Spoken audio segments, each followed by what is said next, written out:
It is Monday, June 16th, and this is Irish Illustrated Insider. I'm Tim O'Malley, joined today by John Bryce of Football Scoop, Pete Sampson of The Athletic, and Tim Priester of Irish Illustrated. And guys, before we get to the two-weekend 10-day sprint that is official visitor weekends, there's some off-the-field news that will affect Notre Dame on the field, at least their defense in September and October.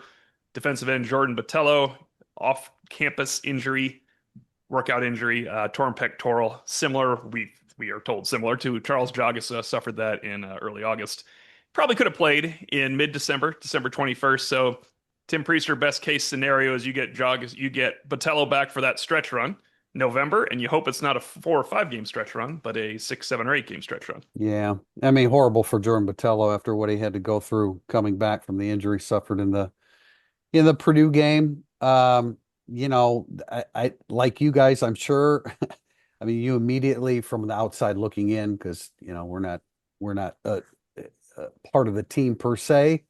Um, you look at it and say, okay, now this might be one that they can overcome, especially with Boubacar Traore coming back from his injury. Logan Thomas is probably ready to contribute. Junior Tua Alamaka has to be on the field as well. So from a personnel standpoint, trying not to be callous about this as it relates to Jordan Botello, but from a football standpoint, it is one that they can absorb right now. Of course, you could have further injuries once camp opens in the season. Could become problematic. But first and foremost, you hate to hear it for Jordan Botello because he worked his butt off to get back in time for summer conditioning. He was cleared for summer conditioning, fully cleared for that. So a tough break for him. Yeah, I mean, the problem is somebody else always gets hurt. Yeah. And, Yeah. especially along the defensive line. There's too many ways to get rolled up or, you have, this upper body type stuff. So it's difficult. I know he was playing incredible football in those first, 2.5, 3 games. I also feel like if it's Bryce Young and Boubacar Traore out there, that Batello is probably your third or fourth guy. Maybe he's even with Burnham. But yeah, it's certainly somebody who really adds to the pot if you're kind of trying to rotate 8, 9, 10 guys. He clearly is one of those. So that's at a minimum, you're replacing 30 snaps a game. You got to figure out different ways to get that. Maybe that's more for Traore and Young.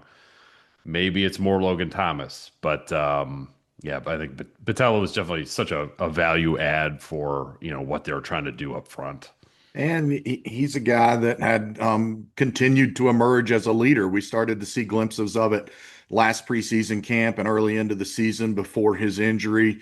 And then we'd heard coaches and his peers talk about his leadership moving forward. And he's one of those guys who had been named one of the team captains for the summer workout teams, the 8 summer workout teams that Notre Dame has for its off-season or summer conditioning program. So we'd seen some leadership growth in Jordan Botello in addition to him playing his best football. If you try to study the calendar a little bit, you think, okay, he could be back probably around October 18th against USC. If they don't want to bring him back that week, they have a bye the next week, and you could bring him back in November and presumably have him use November to tune up and then be ready to be a more forceful contributor during a presumed playoff run.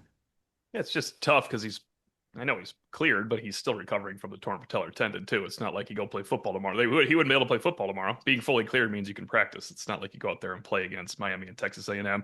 And I think at minimum, I don't think he would have gotten more than third. Well, he definitely wouldn't get, if all healthy, more than third most snaps among defensive ends. Could be fourth because Burnham, I think, can do a little more. But Batello would start in a package, in a third down package. That you would find Jordan Botello in those packages because he understands things way better than he used to, and he is actually Tim, that the Swiss Army knife he was early because they couldn't find a spot for him became probably Swiss Army knife in a good way. Actually, he played so much football. Yeah, I mean he's got that been there, done that experience and under his belt, and that's I don't want to downplay it, especially for him individually, but even with the team because as Pete said, injuries happen and they will happen. They'll happen to offensive linemen too because falling trees hit other upright trees and damage them. So not a great thing. But as we look at it right now, Cole Mullins, I did the counting down on Cole Mullins the other day.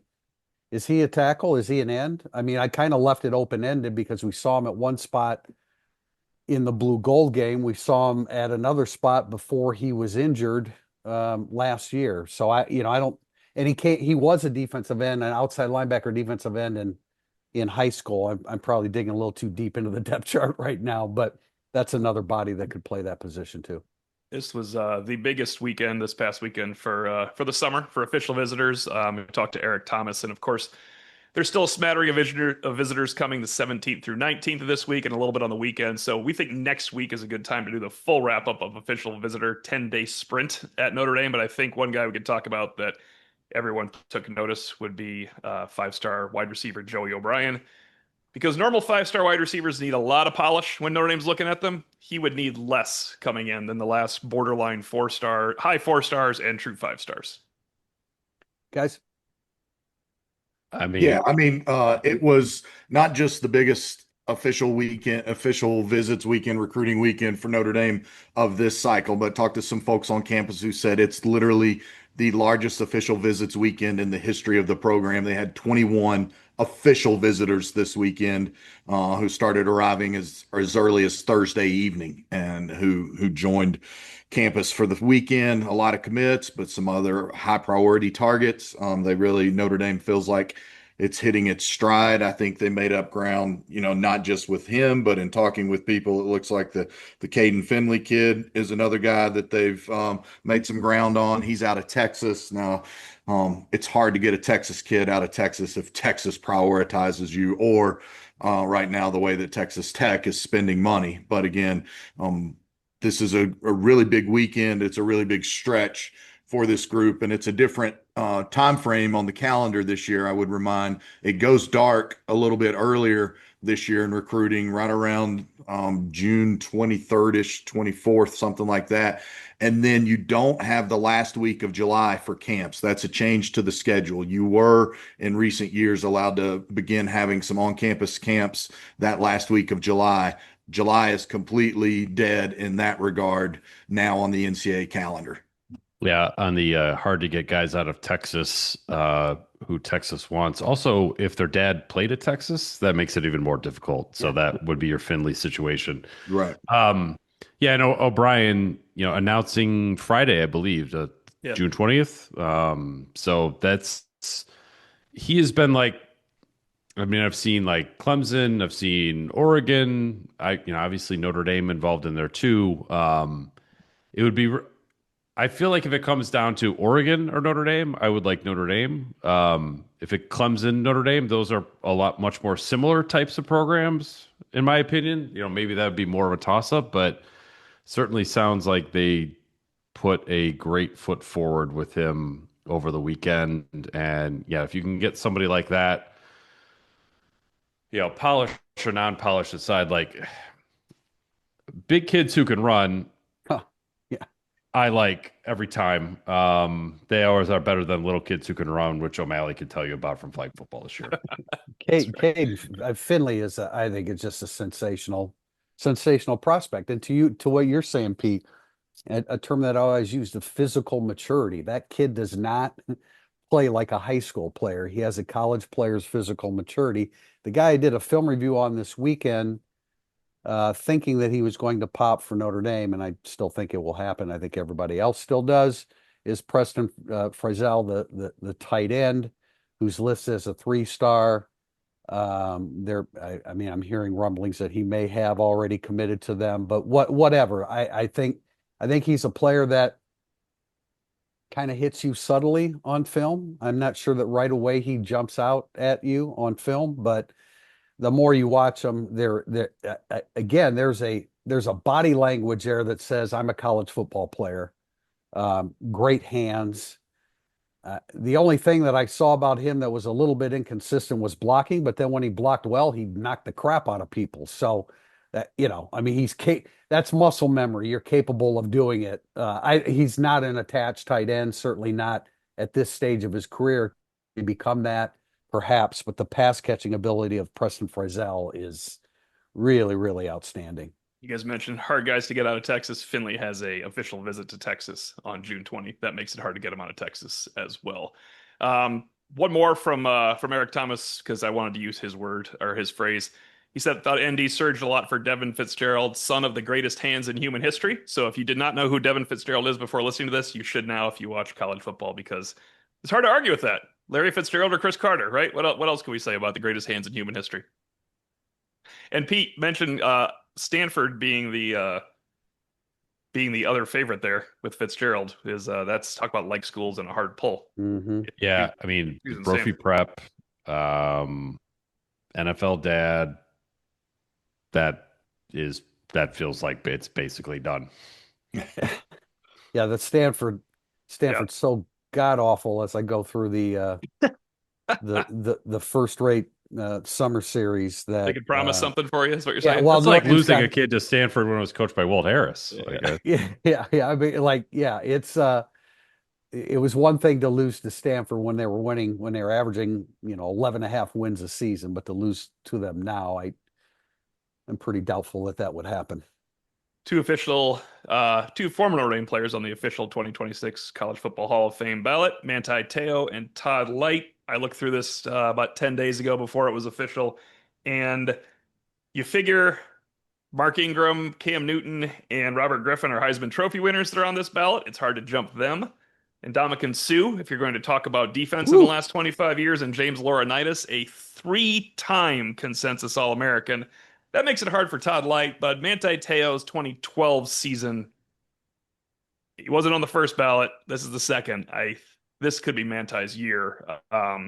It's a really good class of players, but those are the ones I named that have to be in, and I think Manti can join them in this one. Yeah, I mean, other than a Bob Crable, I don't know that there's a linebacker that can even be put in that class. Yeah, I would say, the most decorated linebacker in Notre Dame history. That's a gimme.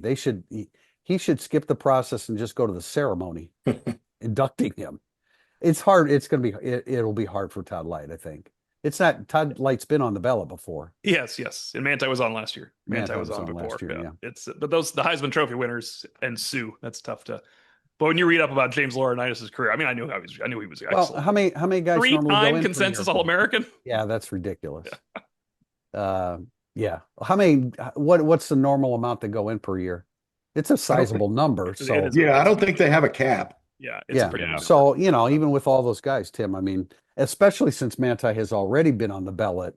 Yeah.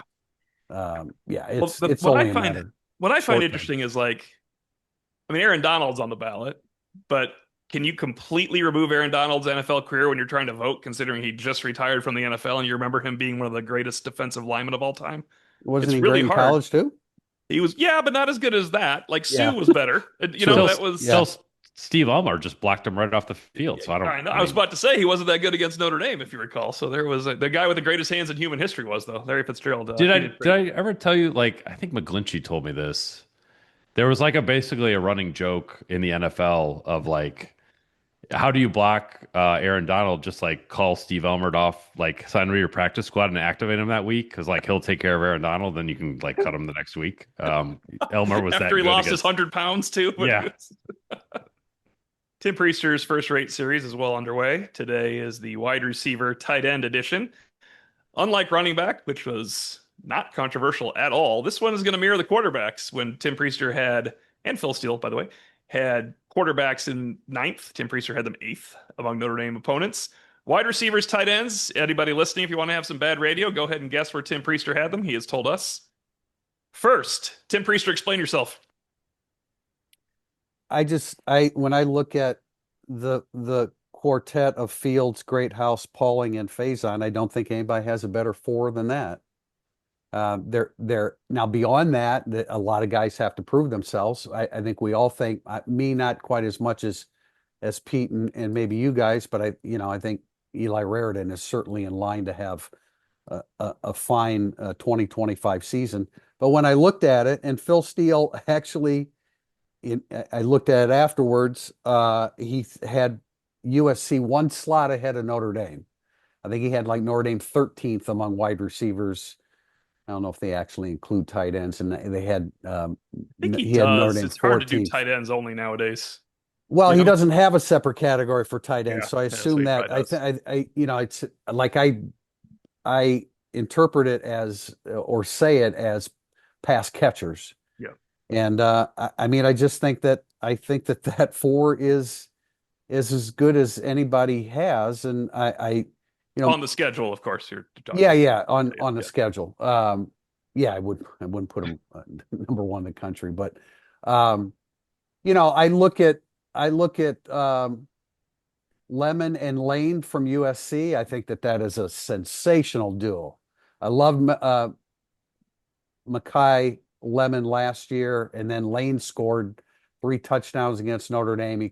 He's a space carver. I mean, those two guys were, they were great against Notre Dame last year, and I think they're going to be great again. But we're talking about an entire receiver room, including the tight ends. McCree is still at USC. He's a good tight end too, but I think Raritan as the main pass catcher among the tight ends has 35 to 40 catches in him. I'm not great at speculating about those things, but that's my number one pick. So there'll be some maybe that call me a homer on that. That's the last thing that I am. But when I added it all up, I had them first among Notre Dame and its 12 opponents. Guys, I'm I looking real mean, fast. Tim Priester, Cole Kmet, 43 catches, so that'd be a heck of a year. yeah. I mean, Yeah, but I feel probably he's gonna less. have Yeah, it, less right? than more like 30 because you More got than to get the ball to, Fields and Pauling are volume receivers. Between them, they come in with 258 receptions. yeah. It's I like hope so. I could see it.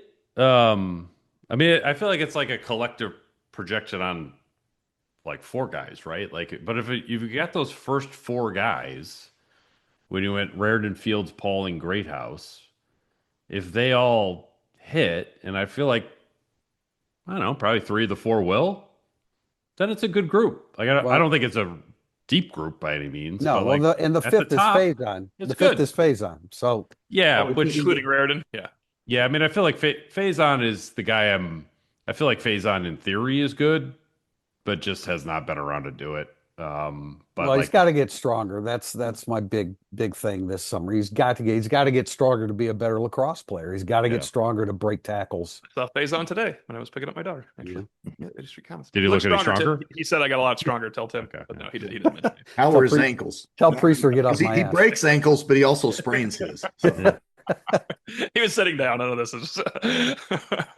And Was it because he couldn't stand up? A&M has KC Concepcion from NC State, and I was wondering about the A&M the one thing ranking that I too. love was about like- doing this process is looking at film because the two guys that just play so damn hard are Mackay Lemon and Casey Concepcion, man. They play like somebody's gonna say at the end of the play, "I'm taking the football away from you, go home, kid." They just play so hard. I love watching. I love watching great players. I don't care who they play for. Do you think Great House could get to that level of compete level? JB, anyone? The guy where you're like Amon-Ra St. yeah. Brown left Notre Dame Stadium. You're like, good God Almighty, what's wrong with that guy? He's trying so hard. I wouldn't like that is at a unique Robert Woods, level. same like thing. Amon-Ra St. Brown was like a psycho on the football field. Like I don't think Great House has that level, but like could he be at the best receiver? Could he be better than any receiver Notre Dame plays during the regular season? For sure. Yeah, I would agree with that. Again, I'm bullish on Great House. I'm not going to stop. I think he arrived at Notre Dame the most college ready of any of those wideouts that they've had in a few years. I think what we saw out of him in the playoffs is what we'll see a lot more of this year. And again, I think he'll be in an offense that gives him a chance to showcase those skills a bit more this year. And I like that you brought that up. Go ahead, Tim. Well, the next guy in line for me, JB said the most college ready about Great House, and I agree. I think Micah Gilbert came to Notre Dame college ready last year. He didn't always show it. He had the easy drop for a touchdown. I don't He had know if drops that in took August too in our brief. Yeah. I mean, he wasn't quite as ready to hit the ground running as Great House was. Great House scored 3 touchdowns in the first few games, but Right. I think Gilbert then becomes the next guy in line there. I think Micah Gilbert being a fifth guy is pretty important to the room because all four of those guys aren't going to play all year. Right. It's You need just- you need yeah, another it's just big the way it boundary works. receiver too. So this is real. This is a Monday musing today. It was separate. I did not know we were doing this, Tim. The first rate series today. The difference in snaps between receiver number 1 last year, which was Bo Collins. I'm going by snaps for receiver number 1, and number 4 was 10 snaps a game. Wow. The difference in snaps between receiver number 1 and number 6, which was Jaden Harrison, and he was a graduate transfer, certainly higher than anybody Micah Gilbert or below in the pecking order going into a season, was 30 snaps a game. That's a big difference. So Mhm. if they could get a 5th guy on Micah Gilbert to make it, between number 1 Greathouse and Fields and number 5 Gilbert is 15 snaps, then you have, I think, a true rotation that could really be dangerous going into the playoffs. Looking to upgrade your wardrobe? Founded by Notre Dame alum Gao Wang, you've seen ESQ's custom clothing on the player walk and all of your favorite players and coaches. With more than a decade of making the best bespoke clothing available, ESQ will help you look and feel your best. From a perfect fitting suit or sport coat, shirt or bomber jacket, or that perfect tuxedo for wedding season, check out esqclothing.com and book an appointment to upgrade your wardrobe today. Mention Irish Illustrated and get 10% off your entire purchase. That's esqclothing.com. We'll be back with segment 2, Burning Up the Boards. Segment 2, burning up the boards. We start with a question from Hayden Adams Z. Actually, we're going to put 2 together. The first from Hayden Adams Z is, who is the most irreplaceable player on the football roster, given practical value and not just raw ability? And then second from Chronic Double G, has a player on your indispensable list ever proved to be indispensable? And I don't mean 2015 level injuries as the root cause, but a player. Well, so we're trying to not say Jeremiah Love here, right? Because obviously it would be killer if they lose Jeremiah Love, but they, practically speaking, they have their best backup on the team, maybe, is that position. So Maybe. that leaves us with the guy we just talked about at tight end, Eli Raridan. But I think it'd be a pretty big deal if they lost CJ Carr, since they've already lost Steve Angeli. Yeah, I'd agree with. I would, if we were just kind of have a casual conversation, I'd see that Eli Raridan, CJ Carr is like a level of like gallows humor that I wouldn't even want to get into. So I think Terrible. we're just going to go with Eli Raridan and call it a day here. Yeah, I would agree on Eli just because the depth or lack thereof of the room and the injury. I would also contend, in light of the Batello news, that you could put Bryce Young in that category. Like, you dramatically change the makeup of your defense with no Bryce Young. And I just talked to somebody last week who was raving again about how Bryce continues to grow into his body, and he's now 6'8", 270. He won't stop growing. I mean, it's I switched my unbelievable. answer to Bryce Young. Okay, there we are. Who do you have? I mean, Pete? it's a tough one because Besides, I love part 2 because we've all done this indispensable thing, Tim, over the years. And I remember, like, this is some of these are lower level. Like in 2010, they stunk, but they were 4-5 and lost everybody and finished 4-0. Like, they didn't have Rudolph. They were missing Michael Floyd.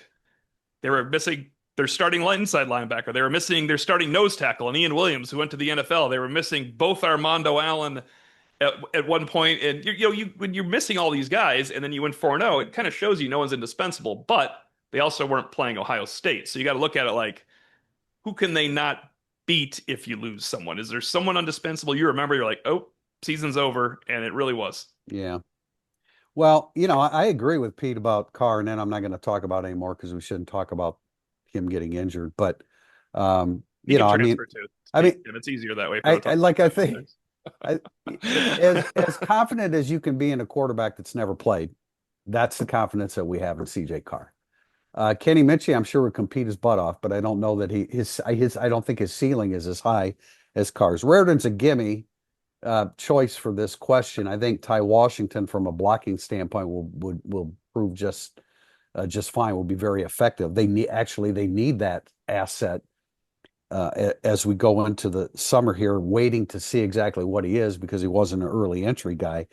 Leonard Moore, I mean, you look across the country and everybody in the country now knows what we knew about Leonard Moore through the second half of last season. I would argue Fields because Yeah, I was going to say him. yeah, because okay, you can put a bigger body like Greathouse out there, but there's a reason why Greathouse doesn't normally play out there. It's because it's not his best position.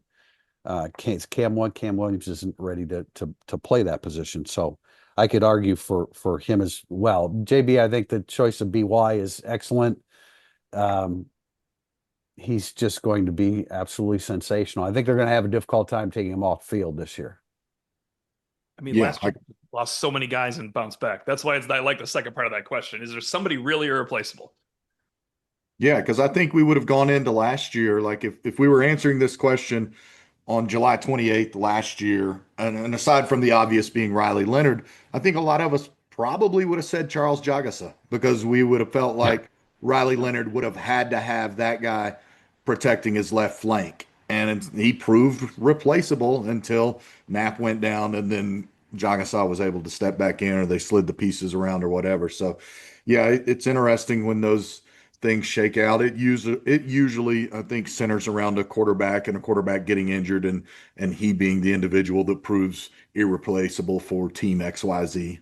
I don't think O'Malley would have put this on his indispensable list at the time because we had never seen him actually play. But I will say that Sean Crawford's preseason injury in 2015, I Yeah. think, probably cost Notre Dame at least 1.5 wins.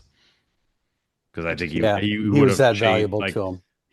he would have made that defense like as good as it should have been anyway. But like to have that kind of nickel out there, I think would have been maybe a scheme changer for what they were trying to do that year. What did Matthias Farley say?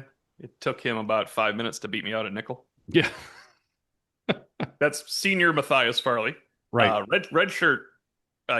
Fifth year senior Matthias Farley, who played in the NFL. Yes. Yeah, I would have, I would still say Ashton Craig, but what would make me hesitate is because we saw Sullivan Absher Yeah.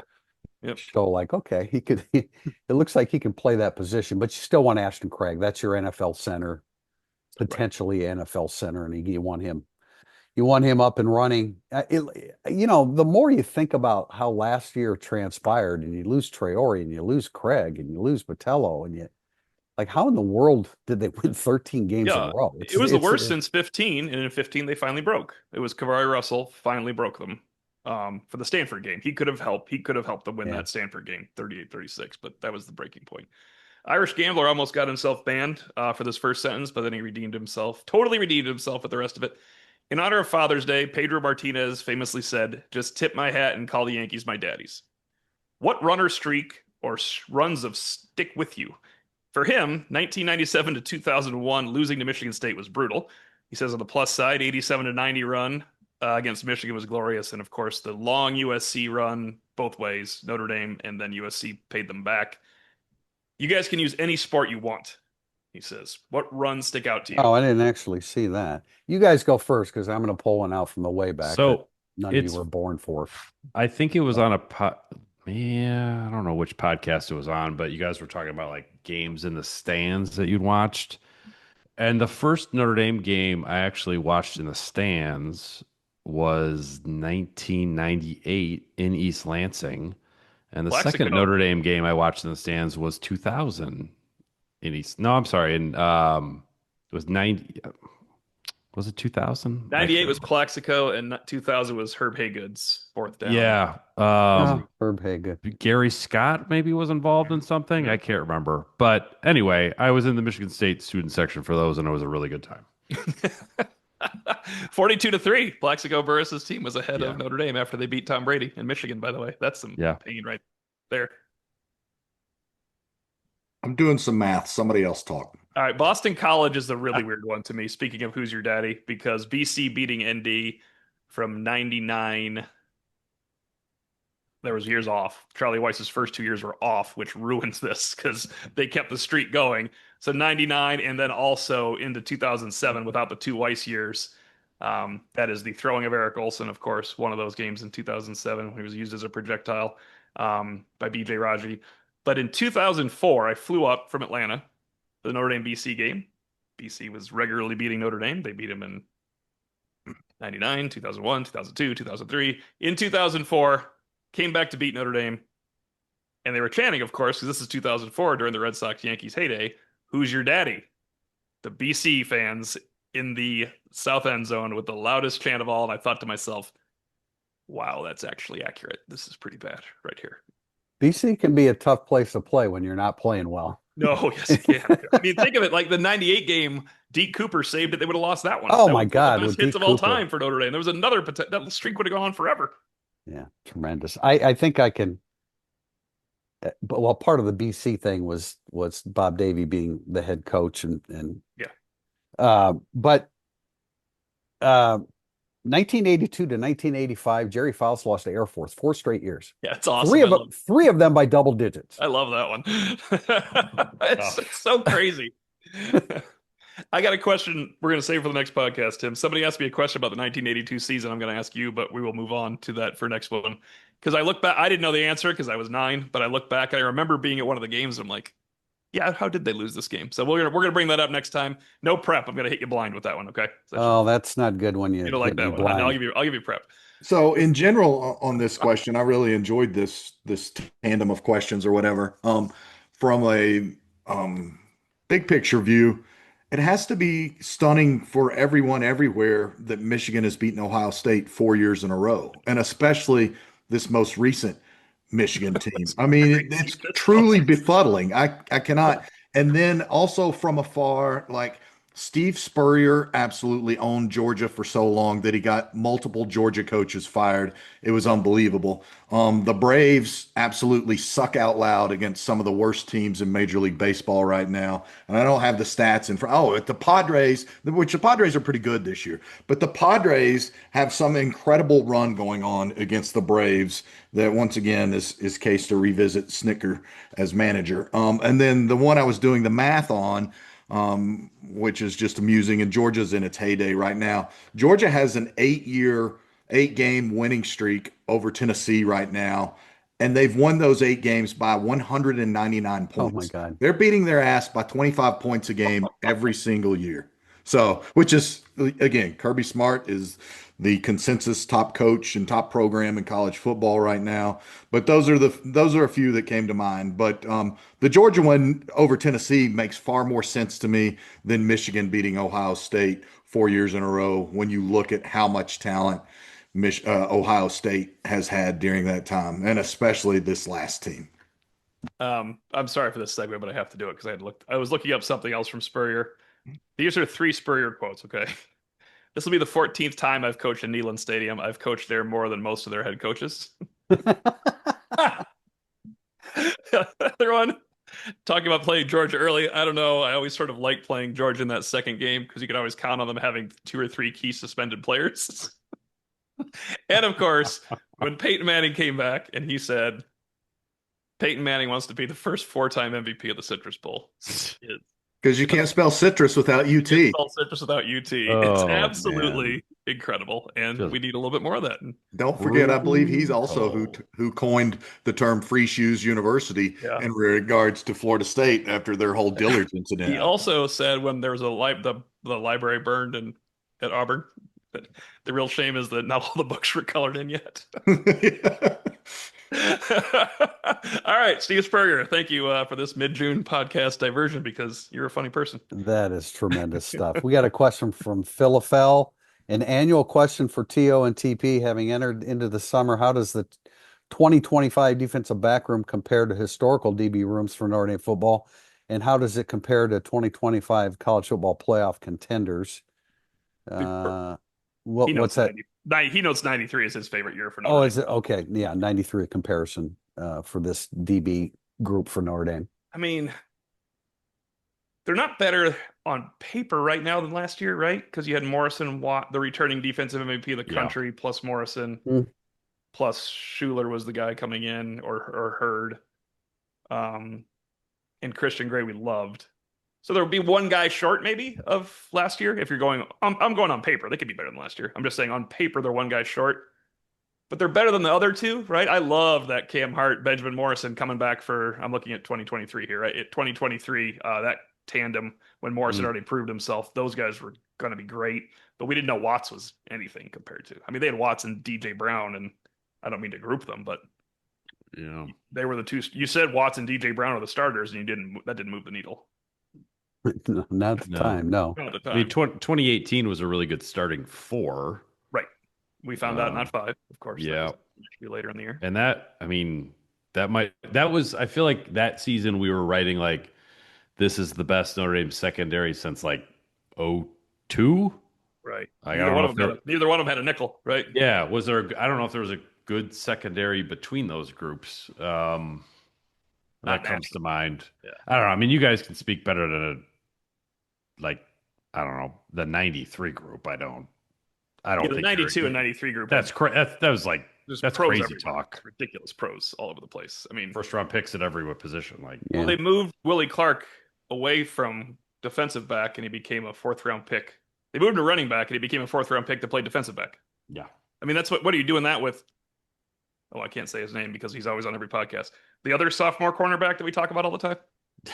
Got to put a moratorium on saying that name, Tim Priester. We say it every podcast. Don't do it.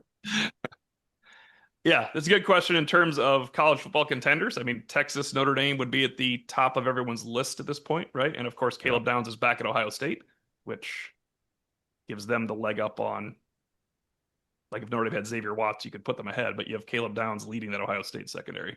Yeah, I forget. I think Georgia has another safety projected to be a pretty high NFL draft pick. His name escapes me at the moment, but I don't think you look out there and assess the field and think, oh, that group is absolutely better than Notre Dame's secondary. I think Notre Dame is pretty on par and probably has a little bit more depth than some of those units because of some guys that we expect to step up this year, whether it's a Bronte Johnson or whomever. I do think that there's just a number of things that give Notre Dame a lot of strength there. And then Texas lost a guy like Jahdae Barron in the first round of this most recent draft. So, yeah, I think I don't have the historical context you gentlemen do. You're older than me.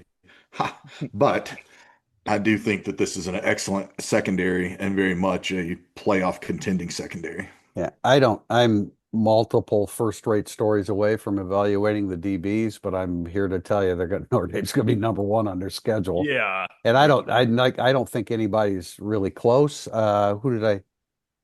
Maybe A&M is in A&M the would be next, conversation, but not a threat to be number one. I did just see that Phil Steele has Notre Dame secondary as the number one secondary in the country. I have seen mostly Texas, but yeah, Notre Dame's always been 2 or 3 in everything I've Yeah. seen. They're up I mean, not that. I mean, Phil still does a lot of research. Not every. You don't know every secondary as Tim Priest. No, you don't. We don't know And every that's why secondary. I don't like, I just compare notes there. If I see something that I'm glaringly wrong on, okay, I better take note of that. But he does such a good job. He and his people do such a tremendous job that I think you're kind of foolish not to at least take a peek to say, okay, that's who they have. We have 2 NIL questions to put together here. I'm not sure we can answer number 1, but we can speculate a little bit. VA Doc 88. How many Notre Dame football players earn 50% or more from their true individual NIL deals? And then this is a new favorite name, Book to Benny Scow. It's new. We haven't had him on, have we? What constitutes a true NIL deal? And what happens if a program can't make good on promises, whether true NIL, which I assume involves an outside entity, or merely payments? I know that happens in SEC basketball and the payments. That has been a big problem. It Well, happens in football as well. And football Yeah, as well. I don't even know how to answer this because, I think that the true NIL is, to me, it's just like, what will the market bear? That's your true NIL.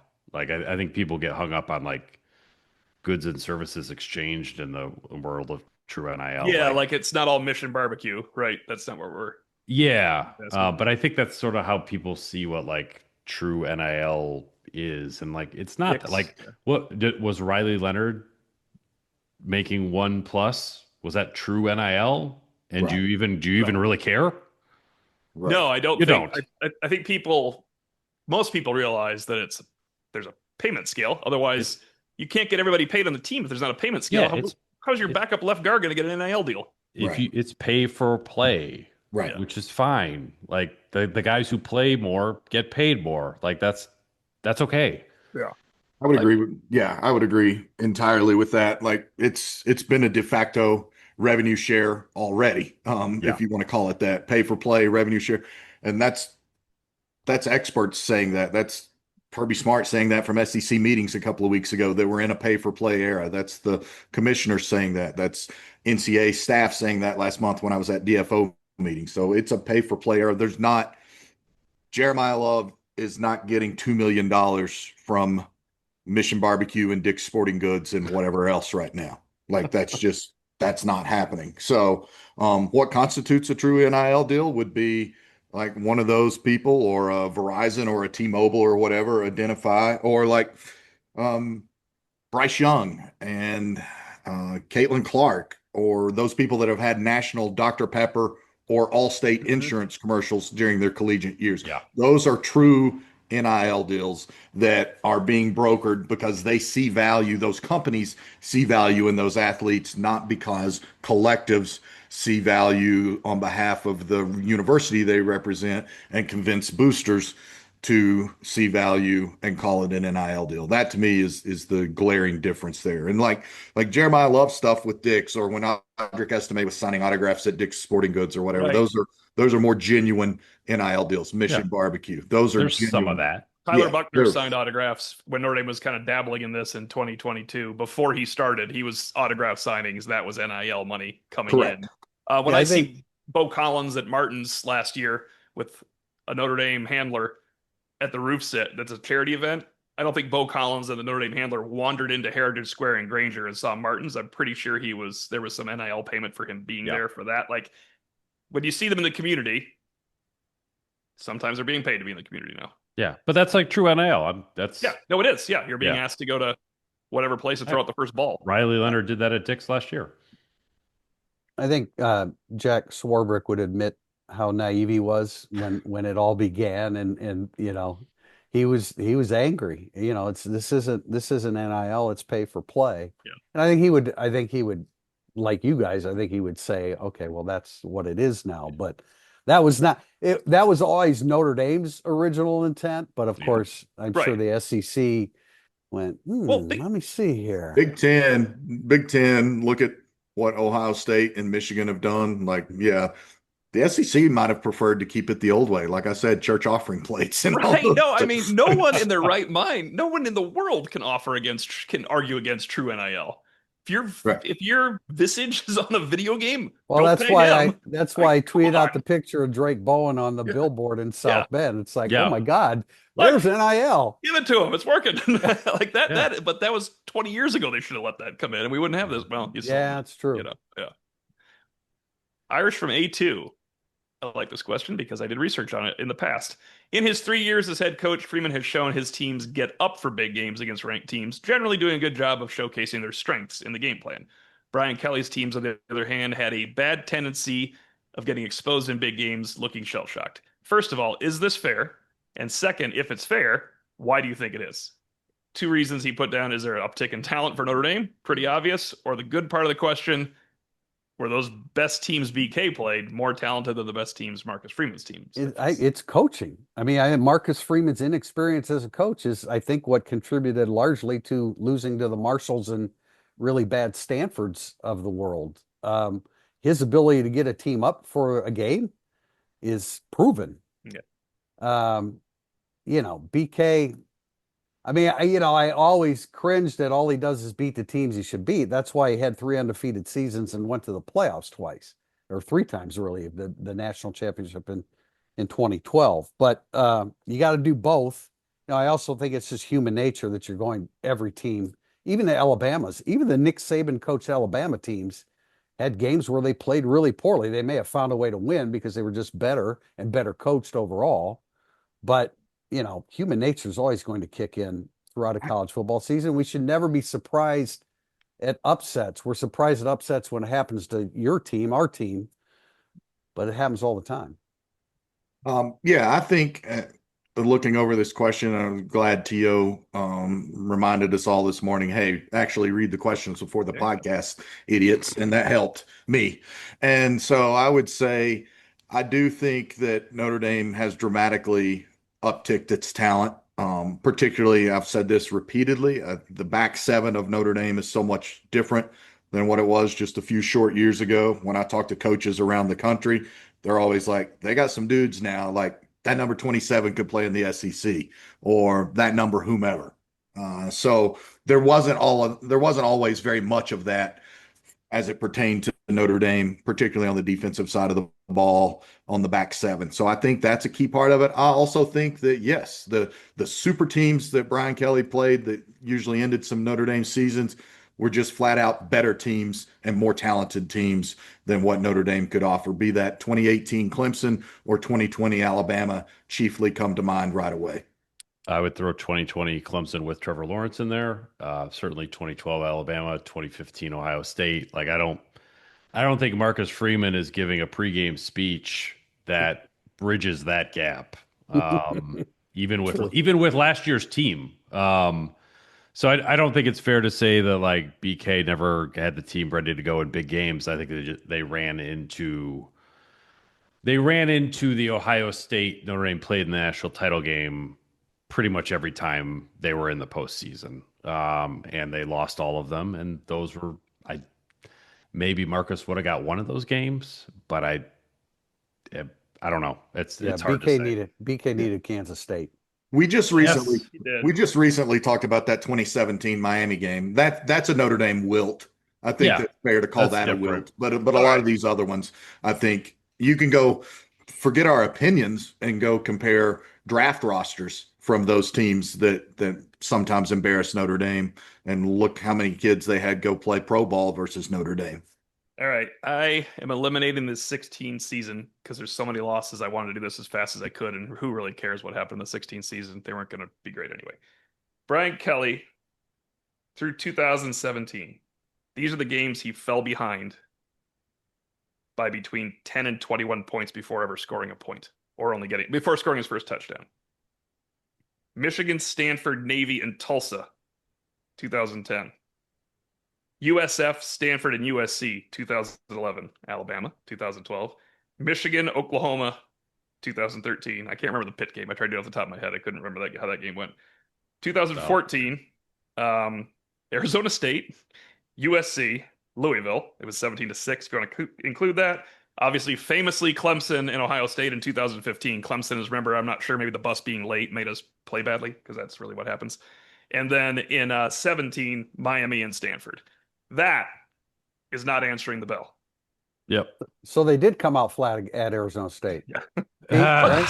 Tim, what is flat about getting an a first oldie down? but a goodie right there. Yeah, maybe I need to amend my answer because that's too many instances. Because when I think about BK in big games and that critique, I immediately go to the Alabama, Ohio State, Alabama, Right. These are just Clemson. games. These are just games. Yeah. And there's a lot of like evidence that you just gave that it was these like good teams, regular season, that they didn't really deliver on. I would argue that after 17, they started doing. Oh yeah, no, that's why I stopped. Yeah. There was still Michigan, and there was still like Cincinnati was not good. No, that was not good. But I don't know. I think Freeman would have Notre Dame teams better prepared for those kinds of games. But I think those like talent gap games at the end are what they are. Priester, I want to use your line for JB. I'm not sure JB knows what you're talking about. In 14, JB, they went down. So remember, they only had one loss. They're 8-1, still ranked top 9. They went down 34-3 to Arizona State in a 55-31 loss. Priester asked the first question, and he asked about coming out flat. BK just loses. He's like, what's flat about that? We drove down and got 2 first downs, and then they like fumbled the field goal or something, right? Is that what happened? They fumbled the field goal attempt. And I was like, I'm not sure 2 first downs en route to 31-3 that negates you coming out flat. First of all, never say flat in a question. I shouldn't have said that, but it was the accurate. question still stands. Yes. What's flat about that? Yeah, those first downs were pretty cool. I mean, I remember that game because wasn't it like an early afternoon kickoff or something? Yeah. And I turned on, Kick, I flipped over to the score because my brother-in-law texted me and I was just like, holy, and I won't finish that phrase. Yeah. What is going on? they got it to 34-31, actually. Yeah. And they got away from him again. And I remember my follow-up question, I had to follow you, Priester, after he screamed at you about saying the word flat. I was the next question. And he had said all the picks weren't Golson's fault. All the turnovers weren't Golson's fault. So I really began the question with, I know all the turnovers weren't his fault, but he goes, who says they're not his fault? I'm like, you just You can't win. I can't. You can't win today. So he's like, oh, you're right. That's fine. And wasn't that Todd Graham coaching the Sun Devils? He Yeah. might be one of the most reviled coaches I've ever come across. He and BK had crazy games with Pittsburgh, Tulsa, and Arizona State. That's Yeah, I think he insane. played Todd Graham 4 years in a row, but Todd Graham was at 3 different schools. That's wild. All right, we got a question from It's Abby to be happy. Yes, please do share some hotel booking blunders. That was part of the asking for questions. Was if you want to ask about your favorite tow truck drivers, who I had this Sunday. I think I've only told John Bryce this story. We can talk off the air. Tow truck home from the greater Cedar Point area from a baseball tournament. That was nice. But yeah, that was how I spent Father's Day. So hotel booking blunders. Priesters is famous. We're gonna let him off the hook on this one for Tallahassee's Microtel. When you can't say no hotel. I booked not knowing where Wake Forest was the first time. I just booked a flight into Raleigh for a noon Wake Forest game. Who Went out among to- us? Went out to Who dinner. among us has Yeah. traveled to Charlotte? Went out to dinner. Went to bed. Woke up in the morning about 8:30, figuring out when I was going to leave for the stadium around the corner. And then I figured out where the stadium was. Fortunately, it was Wake Forest. I hopped in the car. I drove. I parked in the first parking spot I could see next to head coach's spot, and I walked in and covered the game. I have never seen a parking lot as empty before a game as Wake Forest. Where should I park, sir? I don't care. Wherever you exactly. I think for me, I've made personally 3 horrendous hotel reservations on road trips, and it's always been around airports and or well, in Birmingham, it was actually for SEC Media Days one year, and I won't mention the name of the hotel franchise, but it was before I was a sworn member of the Marriott Army, and so it was not Marriott, and it was just disaster. The pool, it was the middle of July, and the pool had like a green film on it.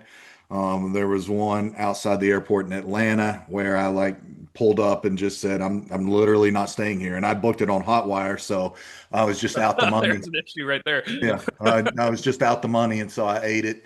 And then there was another one actually in Nashville where like I rolled up to one near the airport, and there was all sorts of unsavory stuff going on outside, and I had to knock on a window just to get somebody to come to the barred window to let me get my room key. So those are the 3 worst for me. I'm since then I've redeemed myself, and I'm not gonna lie, I'm a pretty damn good travel agent. There was I had the Wake Forest. They're playing in Charlotte, right? Okay, I booked in Charlotte. Oh wait, no, they're playing in Winston-Salem. Too late. There was the Florida State, which we all shared in the misery of that one from 21. But I would go back to my first year traveling in the Blue and Gold Illustrated days when I didn't do any booking. I don't know, Priester, who booked our It Oh, travel wasn't me. way back Jack then. Freeman. Maybe Jack Freeman. He's not listening, so we can go ahead. But we had a Come on, hotel in downtown LA, bars on the windows. I had gunfire kept me awake at night. The next time Notre Dame played in LA, we stayed at the Ritz-Carlton in Marina del Rey, and I checked in behind Bill Walton. Oh my God. Oh, jeez. All right. Well, I've got one from the 80s. I'm trying to remember which game it was at Penn State. I can't obviously remember which one it was, terrible. but this was like, we were still learning the whole process of sending stories back via phone to the mothership. And I wanted to stay in State College. And so I was staying at a place that essentially was a motel. Yeah. And when you tried to send your story back, you had to go through it. There was an operator. You had to go through an operator. It's not going to send that way. So I had to check into a real hotel, send my story, and then I don't know if I stayed there or if I went back to the old flea-bitten place that I was in. But I mean, you guys know how horrible I am technologically, so you can imagine. That did not probably go great, right? No, it didn't do well. But hey, if you check into a real hotel, it works, and everything was, as long as the story got back, that's all that mattered. To put a finer point on Florida State, not to keep bringing that up, Tim, but in the 2021, when I went to, it was 88 degrees. Remember how hot it was? We were there for a long time too. So I'm trying to leave my room because it smelled when they had the air conditioner on, and you had to have the air conditioner on because it was 88 degrees. And go for a couple of walks, go for a run, just trying to be out of there. And I decided I'm going to jump in this pool. And when I got in the air and looked over that pool, I thought to myself, the best thing I can catch in this pool is COVID right now. It'd be the best possible. What will happen to me is I could get COVID right now. That's how bad that was. But it's a good story. That was my choice. Yay, man, I got this place. Yeah, it's good. We're gonna have to go back there sometime. Oh, you guys are. You guys are nice, by the way.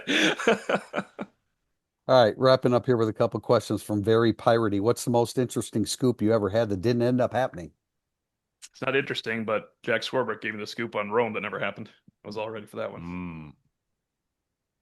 I mean, he even tell like signed in the room type thing from somebody else in that room, and then it didn't happen. So I'm glad I didn't run it. How's that, everybody? Yeah, that sounds good. I don't know if I have a great answer for this one. Yeah, I don't.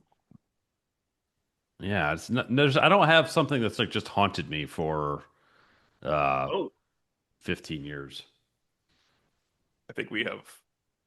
What do you got? That ended up happening would be the recent one where we found out that our intel on Riley Leonard's left shoulder was not accurate. That's true. That's not quite as interesting though. But, although still the question was never answered with regard to why then the hell didn't he run in the second half? Right. Why didn't he run? We're talking about the loss in Northern Illinois. I don't know. There's something going on there, Tim. We got to keep digging and find out this one is the most important. I'm going to let that one. I'm going to move on. I'm going to move on to the next mistake. The one that did end up happening was the vacating the wins. That was something that was yeah, there for a long time. Oh, yeah. All found out through various means. They're like, "Whoa, this is going to happen, huh?" That was JB, what do you have? I don't know. That's one of the ones that stood out to me this morning that I thought long and hard about. And I'm not sure that I have one just at the forefront of my mind that hasn't happened. Alabama and Clemson almost played a game at Bristol Motor Speedway just a few years ago, and reprising what Tennessee and Virginia Tech had done. I was pretty close to running with that one because I had it from people at both schools, and I'm from the Tri-Cities, so I had it from people from the Tri-Cities.